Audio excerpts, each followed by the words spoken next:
Hello everyone, আজকে আমার কাছে একটা মাদারবোর্ড এসেছে রিপেয়ারের জন্য। মাদারবোর্ডটির মডেল নাম্বার হচ্ছে আসুস B75MA। মাদারবোর্ডের প্রবলেম হচ্ছে মাদারবোর্ডটা পাওয়ার দিলে পাওয়ার সুইচ প্রেস করার সাথে সাথে মাদারবোর্ডটা অন হয়ে বন্ধ হয়ে যায়। একবার প্রবলেমটা দেখে নিই। এই যে পাওয়ার সুইচ দেওয়া হয়েছে, দেখুন 3.3 ভোল্ট স্ট্যান্ড বাই ওকে। আমরা পাওয়ার সুইচটা প্রেস করব, মাদারবোর্ডটা একবার অন হয়ে বন্ধ হয়ে গেল। আরেকবার ট্রাই করব, মাদারবোর্ডটা অন হয়ে বন্ধ হয়ে যায়। সো যেহেতু আমাদের মাদারবোর্ডটা অন হচ্ছে, অন হয়ে বন্ধ হয়ে যাচ্ছে, সো আমাদের ফার্স্ট ট্র্যাকিং শুরু হবে র্যাম ভোল্টেজ থেকে। তো আমরা তার আগে আমরা একটা জিনিস দেখে নেব, এটিএক্স কানেক্টরে কোনো প্রকার শর্ট আছে কি না। পাওয়ারটা বন্ধ করে আমরা একটু এটিএক্স 4 পিন কানেক্টরে চেক করব কোনো প্রকার শর্ট আছে কি না।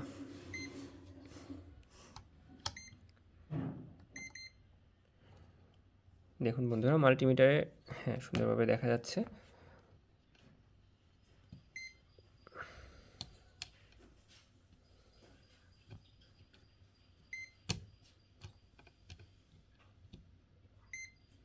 না, এটিএক্স কানেক্টরে কোনো প্রকার শর্ট নেই। এটিএক্স কানেক্টরটা লাগিয়ে নিব।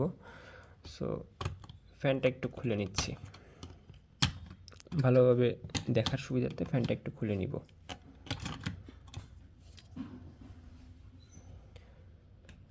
পাওয়ার দিয়ে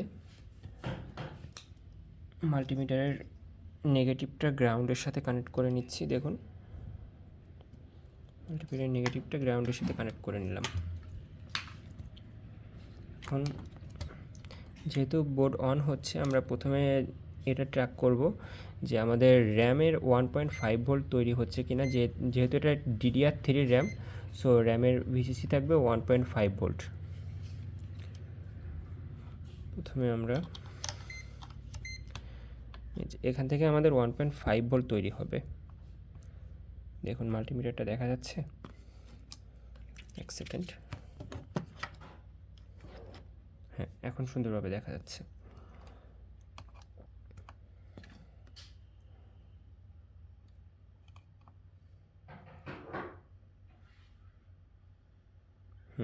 এখানে 1.5 ভোল্ট তৈরি হচ্ছে।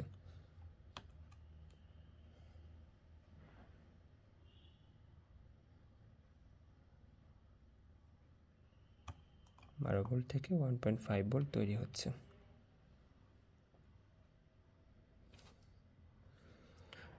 সো র্যামের 1.5 ভোল্ট থেকে আমাদের তৈরি হবে PCIe 0.1 ভোল্ট, যেটা PCIe-কে ইনেবল করবে। দেখে নিব, এই যে এখানে একটা মসফেট আছে।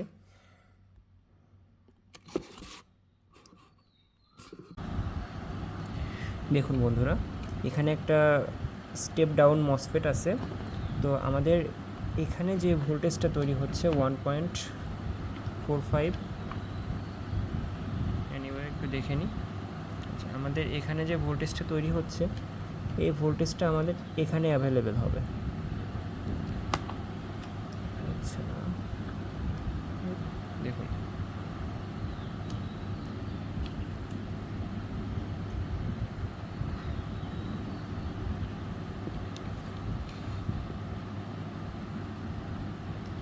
যখনই মাদারবোর্ড ট্রিগার করব,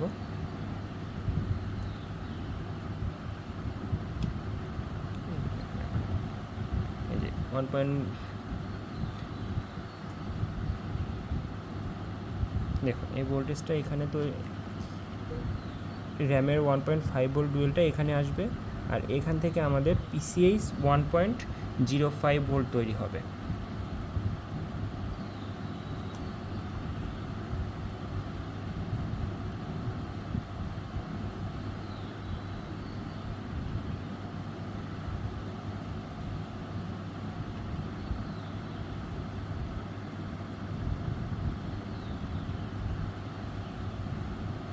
দেখুন এখানে আমাদের PCIe 1.05 ভোল্ট রেডি আছে।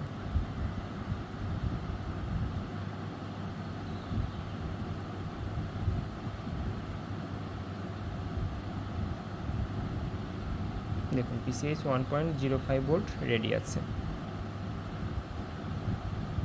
PCIe 1.05 ভোল্ট রেডি আছে।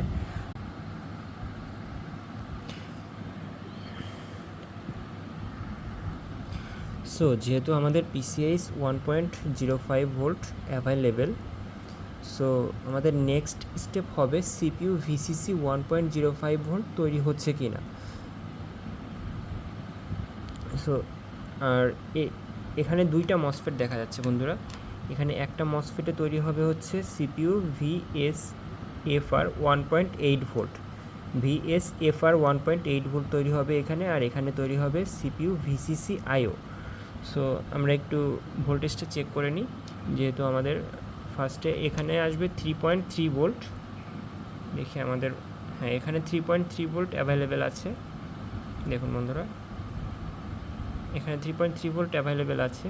আর এখানে 3 নাম্বার, এই মসফেটের 3 নাম্বার পিনে হচ্ছে আমাদের VSFR 1.8 ভোল্ট তৈরি হবে, এখানে 1.8 ভোল্ট অ্যাভেলেবেল। আর এই মসফেটে র্যামের 1.2 থেকে 1.5 ভোল্ট এখানে অ্যাভেলেবেল, 1.5 ভোল্ট ডুয়েল থেকে এখানে 1.5 ভোল্ট অ্যাভেলেবেল হবে। আর এই 1.5 ভোল্ট আসবে হচ্ছে আমাদের এই 1.5 ভোল্ট থেকে স্টেপ ডাউন হয়ে CPU VCC IO তৈরি হবে। সো একটু চেক করে নিই আমাদের CPU VCC IOটা তৈরি হচ্ছে কি না। না বন্ধুরা, আমাদের CPU VCC IO তৈরি হচ্ছে না। এই মসফেটের ড্রেনে আমাদের 1.5 ভোল্ট অ্যাভেলেবেল আছে, 1.2 1.3 এরকম অ্যাভেলেবেল থাকবে। সো এটা হচ্ছে মসফেটের গেট, এই মসফেটের গেটে আমাদের 2 ভোল্টের পাশাপাশি একটা ভোল্টেজ মিলবে না, এখানেও কোনো ভোল্টেজ তৈরি হচ্ছে না। যেহেতু মসফেটের গেটেও ভোল্টেজ আসছে না, সো মসফেটের গেটটাকে কন্ট্রোল করছে হচ্ছে এই PWM আইসিটা, আর এই PWM আইসিকে ইনেবল করবে হচ্ছে PCIe 1.05 ভোল্ট। সো দেখুন বন্ধুরা, যেহেতু আমাদের PCIe 1.05 ভোল্ট এই মসফেটটাকে ট্রিগার করবে, সো এই মসফেটটার ইনেবলের জন্য আমাদের এখানে এখানে 3টা পয়েন্ট আছে। এই রেজিস্ট্যান্সটাই আমাদেরকে এই রেজিস্ট্যান্সটাই আমাদের চেক করতে হবে এখানে 1.5 ভোল্ট 1.05 ভোল্ট অ্যাভেলেবেল আছে কি না। সো দেখুন বন্ধুরা, এখানে আমাদের 1.05 ভোল্ট অ্যাভেলেবেল আছে। সো এই ভোল্টেজটা এইখানেও অ্যাভেলেবেল থাকবে।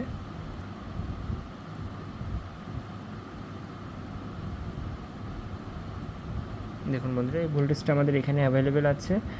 আর এই ভোল্টেজটা থেকে আমাদের এখানে তিনটা সুইচিং ট্রানজিস্টর আছে, আর এই PWM আইসিটাকে কন্ট্রোল করবে হচ্ছে এই 1.05 PCIe ভোল্ট। সো এই PWM আইসি 3 নাম্বার পিনে আমাদের ইনেবল 1.05 ভোল্টের মধ্যে থাকবে, 1.0 ভোল্ট। সো আমরা এটা একটু চেক করে নিব। এই দেখুন বন্ধুরা, মসফেটের 3 নাম্বার পিনে আমাদের কোনো ভোল্টেজ অ্যাভেলেবেল নেই, মসফেটের 3 নাম্বার পিনে আমাদের কোনো ভোল্টেজ অ্যাভেলেবেল নেই। সো আমি ভিডিওটা তৈরি করার আগে ভালোভাবে এই জায়গাটা চেক করে নিয়েছি। আমাদের এইখানে যে মসফেটটা আছে, এই মসফেটটা আর এই মসফেট, এই দুইটা মসফেটের মধ্যে সমস্যা আছে। সো আমরা মসফেট দুইটা চেঞ্জ করে নিব।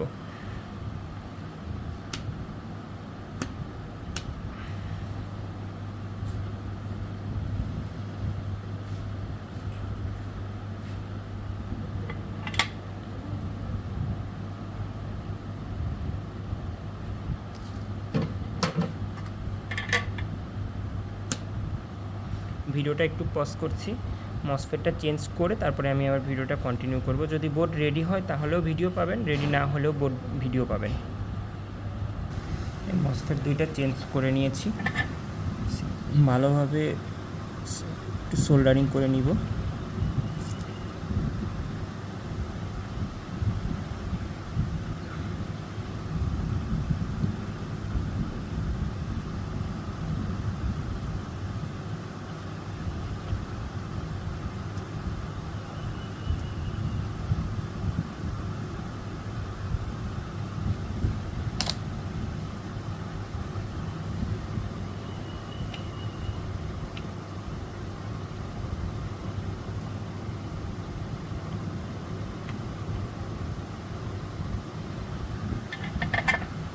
বন্ধুরা আমাদের কাজ কমপ্লিট হয়ে গিয়েছে।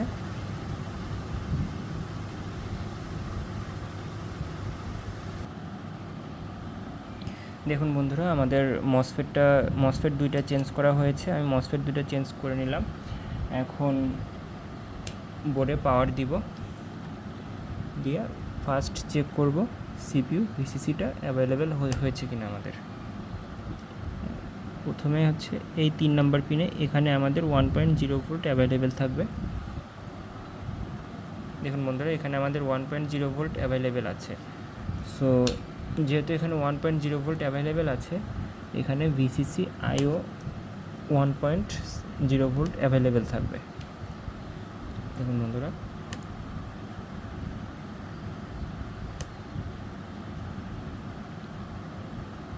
এখানে ভিসিসি আইও 1.0 ভোল্ট অ্যাভেলেবেল আছে। এই মসফেটের গেটেও 3.8 ভোল্ট অ্যাভেলেবেল আছে। যেহেতু আমাদের ভিসিসি আইও তৈরি হয়ে গিয়েছে, এখন আমরা একটু কোর ভোল্টেজটা চেক করে দেখব। Core voltage, CPU core voltage 1.1 volt ready. So যেহেতু আমাদের বোর্ডটা মোটামুটি রিপেয়ার হয়ে গিয়েছে, সো আমরা সিপিইউ কুলিং ফ্যানটা একটু লাগিয়ে নিব।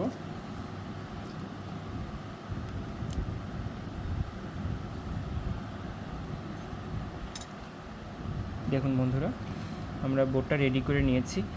এখন সিপিইউ কুলিং ফ্যানটাও লাগিয়ে দিলাম। বোর্ডে একটু পাওয়ারটা দিয়ে দেখব। এখানে 3.3 ভোল্ট স্ট্যান্ড বাই চলে এসেছে।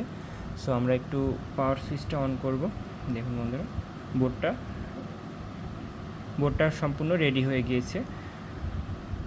কোড ভেরিয়েশনও তৈরি হয়েছে। যেহেতু আমরা এখনও র্যাম লাগাইনি, সো আমাদের 2.2 অথবা C1-এ এসে দাঁড়িয়ে থাকবে। আমরা একটা র্যাম ইনস্টল করে নিব।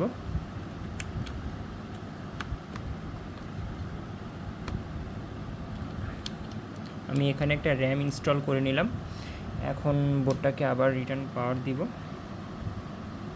দেখুন বন্ধুরা, আমাদের বোর্ডটা A9 B4 A2 D7 display already দিয়ে দিয়েছে। আমি একটু বার্জারটা লাগিয়ে নিব, লাগিয়ে আবার একটু রিস্টার্ট করব। দেখুন বন্ধুরা, আমি এখান থেকে একটু রিস্টার্ট দিয়ে নিচ্ছি বোর্ডটা। দেখুন বন্ধুরা, বোর্ডটাকে আমি রিস্টার্ট করলাম, অলরেডি বিপ চলে এসেছে। আমাদের বোর্ডটা রেডি।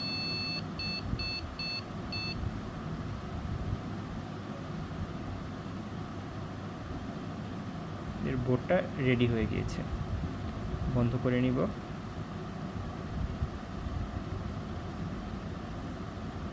বন্ধ করে আরও একবার অন করব।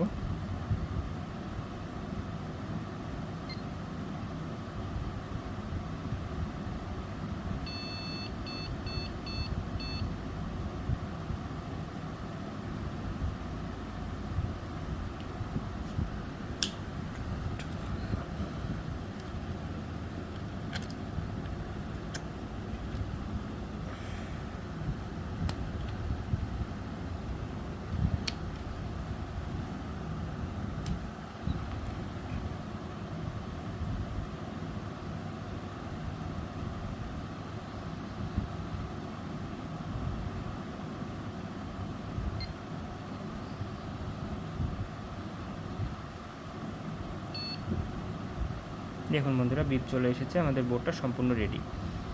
সো এখানে প্রবলেমটা ছিল, এইখানে যে মসফেট দুইটা দেখতে পাচ্ছেন, এই মসফেট দুইটা শর্ট হয়ে আমাদের ভিসিসি আইওর যে পিডাব্লিউএম আইসিটা আছে, এই আইসিকে ইনেবলের ভোল্টেজটা মিসিং করে দিয়েছিল। সো যেহেতু আমাদের ভিসিসি আইসি পিডাব্লিউএম আইসিটা ইনেবল হচ্ছিল না, সো ভিসিসি পিডাব্লিউএম আইসি ইনেবল না হলে এই মসফেটের গেটে কোনো প্রকার ভোল্টেজ আসবে না। আর মসফেটের গেটে ভোল্টেজ না আসা পর্যন্ত মসফেট থেকে 1.0 ভোল্ট ভিসিসি আইও আউট হবে না। আর 1.0 ভোল্ট ভিসিসি আইও আউট না হওয়া পর্যন্ত আমাদের পিডাব্লিউএম কোর আইসিটাও ইনেবল হবে না। সো ফুল কনসেপ্টটা একটু ভালোভাবে বুঝিয়ে দেওয়ার জন্য আমি আমার মনিটরে শিফট করছি। তো আমি বোর্ড ভিউটা ওপেন করে নিলাম। আপনারা দেখতে পাচ্ছেন PQ21 মসফেট। এই মসফেটের 3 নাম্বার পিন থেকে আমাদের ভিসিসি আইও ভোল্টেজ তৈরি হবে। আর এই মসফেটের 2 নাম্বার পিন, দ্যাটস মিন ড্রেনে সরাসরি ভোল্টেজ আসবে হচ্ছে র্যামের 1.5 ভোল্ট ডুয়েল। আর এই মসফেটের 1 নাম্বার পিন হচ্ছে এর গেট, আর এই গেটকে কন্ট্রোল করবে হচ্ছে আমাদের এই পিডাব্লিউএম কন্ট্রোলার আইসি। সো এই পিডাব্লিউএম কন্ট্রোলার আইসিতে ইনেবল সিগন্যাল না পাওয়া পর্যন্ত পিডাব্লিউএম কন্ট্রোলার আইসিটা অ্যাক্টিভ হবে না। আর এর ইনেবল সিগন্যাল, এই আইসির ইনেবল সিগন্যাল হচ্ছে 3 নাম্বার পিনে যাবে 1.0 ভোল্ট। আর এই 1.0 ভোল্টে আসবে সরাসরি আমাদের 3 পয়েন্ট স্ট্যান্ড বাই ভোল্টেজ থেকে একটা রেজিস্ট্যান্স হয়ে। আর এই যে 3 পয়েন্ট স্ট্যান্ড বাই থেকে সরাসরি একটা রেজিস্ট্যান্স হয়ে আমাদের 1.0 ভোল্ট আসবে পিডাব্লিউএম কন্ট্রোলার আইসি ইনেবল। আর এই 3.1.0 ভোল্টটা প্রাইমারি অবস্থায় গ্রাউন্ড হয়ে থাকবে। যে এই মসফেটে যখন 5 ভোল্ট, যে বন্ধুরা দেখতে পাচ্ছেন,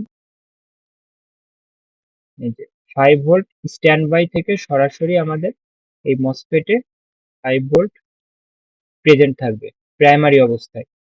আর এই 5 ভোল্টটা প্রেজেন্ট থাকা অবস্থায় এই 1.0 ভোল্ট গ্রাউন্ড হয়ে থাকবে, দ্যাটস মিন এখানে 0 ভোল্ট থাকবে প্রাইমারি অবস্থায়। আর যখন আমাদের পিসিএইচ 1.05 ভোল্ট প্রেজেন্ট হবে, তখন এই ভোল্টটা সরাসরি আমাদের এই মসফেটের এই সুইচিং ট্রানজিস্টর এর 1 নাম্বার পিনে 1.05 ভোল্ট প্রেজেন্ট হলে এই মসফেটটা আমাদের এই 5 ভোল্টটাকে ডিজেবল করবে। এই 5 ভোল্টটাকে এখানে যে 3 নাম্বার পিনে যে 5 ভোল্ট স্ট্যান্ড বাই ভোল্টেজটা থাকবে সেটাকে গ্রাউন্ডের সাথে শর্ট করবে। আর যখন এই ভোল্টটা যখন গ্রাউন্ড হয়ে যাবে, তখন এই 1 নাম্বার পিনে যখন ভোল্টেজ থাকবে না, 0 ভোল্ট থাকবে, তখন এই মসফেটটা কাজ করা বন্ধ করে দিবে। আর এই মসফেটটা যখন কাজ করা বন্ধ করে দিবে, তখন এই আইসির 3 নাম্বার পিনে 1.0 ভোল্ট অ্যাভেলেবেল হবে, যেটা 3 পয়েন্ট স্ট্যান্ড বাই ভোল্টেজ থেকে রেজিস্ট্যান্স হয়ে প্রেজেন্ট হয়েছিল। সো এখানে যখন ইনেবল সিগন্যাল অ্যাভেলেবেল হবে, তখন আইসিটা ইনেবল হবে অ্যান্ড PQ21 মসফেটের 1 নাম্বার পিনে 3.8 ভোল্ট প্রেজেন্ট করবে। আর এই মসফেটে যখন 3.8 ভোল্ট প্রেজেন্ট হবে, তখন এই মসফেট 1.5 ভোল্ট ডুয়েলকে স্টেপ ডাউন করে 1.05 volt CPU VCC, CPU VCC IO voltage generate করবে। সো বন্ধুরা, আমাদের এই দুইটা মসফেটের সমস্যা ছিল। এই মসফেটটা এখানে 1.0 ভোল্টটাকে অনেকটাই গ্রাউন্ড করে দিচ্ছিল এখানে ভোল্টেজ প্রেজেন্ট না থাকা অবস্থায়ও। আর এই মসফেটটাতে 1.05 ভোল্ট প্রেজেন্ট হওয়ার পরেও এটা 5 ভোল্টকে গ্রাউন্ড করছিল না, যার কারণে এখানে পিডাব্লিউএম আইসির ইনেবল সিগন্যালটা বন্ধ ছিল। সো এটাই ছিল এই মাদারবোর্ডের মেন প্রবলেম। সো ভিউয়ার্স, আজকের মতো এ পর্যন্তই। যদি ভিডিওটা ভালো লাগে অবশ্যই একটা লাইক করবেন আর শেয়ার করে অন্যকে দেখার সুযোগ করে দিবেন। আল্লাহ হাফেজ।